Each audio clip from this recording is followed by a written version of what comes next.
लालू जी और राबड़ी जी के उस 15 वर्षों के शासन काल में जो जंगल राज था उसको स्वीकार करो, और बीच में अगर कोई प्रतिकार करे अपना मताधिकार के प्रयोग के लिए तो उसको आरजेडी वाले उसकी हत्या कर देते थे। जब इन सारे अपराधियों का संरक्षण देने वाली राजद की सरकार, लालू जी राबड़ी की सरकार जंगल राज स्थापित करने की मंसूबा रखने वाले तेजस्वी यादव, इस बिहार की राजनीति में न तुम्हारी गुंजाइश है और न तुम्हारी खैर है।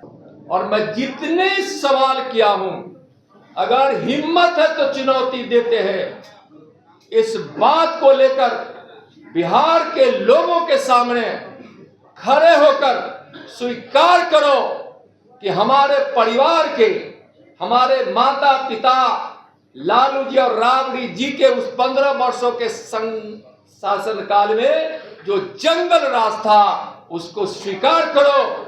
हिम्मत है तो सत्य को स्वीकार करो और तब जाकर बिहार की जनता के सामने खड़ा रहो और चुनावी मैदान में आओ।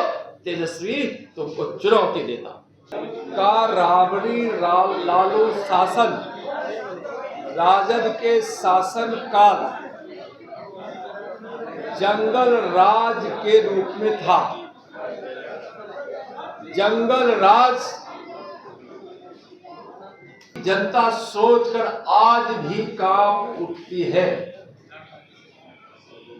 उस 15 वर्षों के राजद के शासन काल में हत्या, अपहरण, नरसंहार और बलात्कार,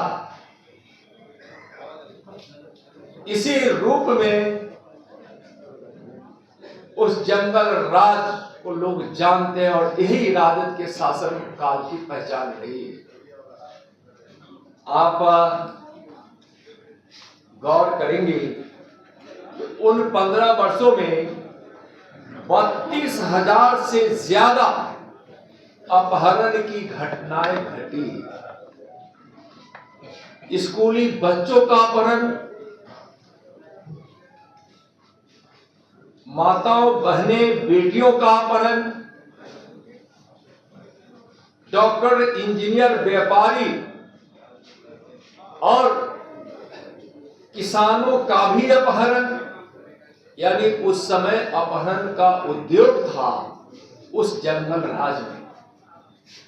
18,136 से भी ज्यादा हत्याएं हुई थी लालू राबड़ी जी के उस जंगल राज में, और यह सरकारी आंकड़ा है। हत्याएं तो लाखों हुई है, इसलिए कि हम सब जानते हैं कि उस समय एफआईआर नहीं लिया जाता था। 18,136 एफआईआर हुआ भी वही है जहां के लोगों ने सड़कों पर उतरकर मुकदमा दर्ज करने का संघर्ष किया है, या उस समय विपक्ष में बैठी हुई भारतीय जनता पार्टी ने मुकदमा दर्ज करने के लिए आंदोलन करती थी, तब मुकदमा होता था। उसकी संख्या मैं बता रहा हूं, यानी सरकारी रिकॉर्ड की संख्या, नहीं तो हत्या तो लाखों लोगों की हत्या हुई। 59 बड़े नरसंहार हुए, 59 बड़े नरसंहार, और इस 59 बड़े नरसंहार में 600 से ज्यादा लोगों की हत्या हुई। तो क्या वह जंगल राज नहीं था? राजद के शासन काल में 50 से ज्यादा पुलिस वाले मारे गए थे चुनावी दौर में। यानी चुनाव में कुल हत्याएं 700 से ज्यादा लोगों की हुई थी, जो उन 15 वर्षों में जो चुनाव हुए उसकी बात मैं कर रहा हूं। उस जंगल राज में जो हत्याएं हुई है, यानी 700 लोगों की हत्या का मतलब है कि उस समय बूथ पर गरीबों को जाने से रोका जाता था, बूथों को लूटा जाता था, और बीच में अगर कोई प्रतिकार करे अपना मताधिकार के प्रयोग के लिए तो उसको आरजेडी वाले उसकी हत्या कर देते थे। और उसमें भी 50 पुलिस की हत्या हुई। जो ईमानदार पुलिस अफसर जब बूथ लूटने से रोकते थे या लोगों को मदद करना चाहते थे तो वैसे अफसरों को, वैसे पुलिस वालों को हत्या कर दी जाती थी, इसी राजद के गुंडों के द्वारा।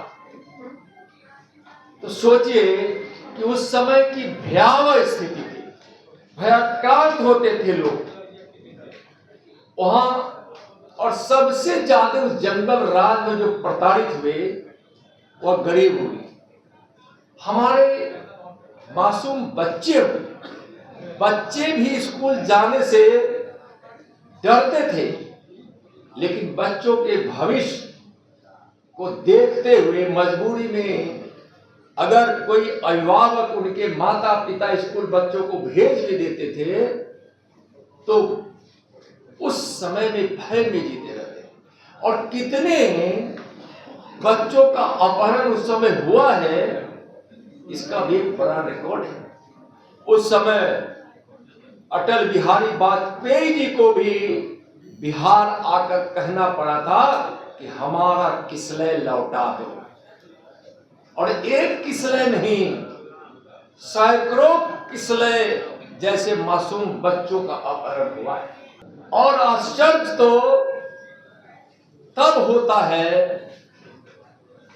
जब इन सारे अपराधियों का संरक्षण देने वाली राजद की सरकार, लालू जी राबड़ी की सरकार और मुख्यमंत्री आवास मंत्री आवास होता है।